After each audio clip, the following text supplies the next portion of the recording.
ممكن بس نريح شوي عشان نتكلم عن الشباب بعد. هماك تقول الشباب ما له نصيب وكذا. صحيح شباب احنا حبيبي انت حكي عن الهلال. لا شو شباب انت اول ما حبيبي احترم ما علينا انت حكي في مواضيع ما تغلط على الشباب. صبر انت حكي في مواضيع ريح. انت اول ما بديت اسمه المباراه اي مباراه نقول اول ما بديت مباراه الهلال الغرافه وبعدين تكلم عن الغرافه والهلال.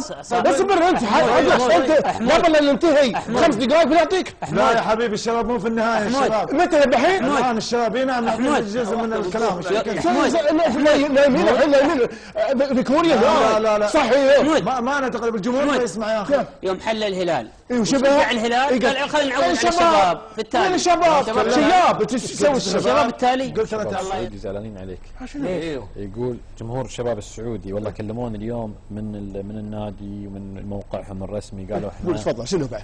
قالوا الله يسلمك هاي المشكله. لا تفضل قالوا بالحرف. والله حتى كانوا بيدخلون بس ما قلت لهم بالعكس ادخلوا وحمود يرحب فيكم. قالوا ان حمود سلطان امس من خلال حديثه مع صالح الداوود او مع احد من الشباب قال نادي الشباب هاي مش نادي الشباب هذا نادي الشيبان. انا ما قلت انا قلت حق صالح داوود انت ما تكلمت حق نادي الشباب. هذا الموضوع اللي يوم اقول لك انت قلت لي انه قال لي يوم في المكتب انه بينقل المباراه. قلت له ليش ما تتكلم عن نادي الشباب؟ ما قلت لنا شيبان. لا ما تقول لا يعني هذا لا يا ابو حسان انا ممكن تطلعون شيء الحين خلص من فيصل الاثنين قال خالد جاسم حلقه مسجله على فكره. طيب غبطون التو.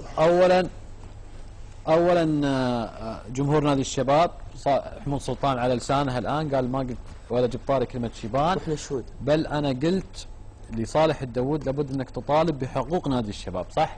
هذا اللي ليش ما طلبت ان تكلم عن نادي الشباب. انت اول المفروض يتكلم اول شيء عن الشباب. لو خلصني وقال نادي الشباب وين؟ الحين نادي الشباب توك متفرق قلت له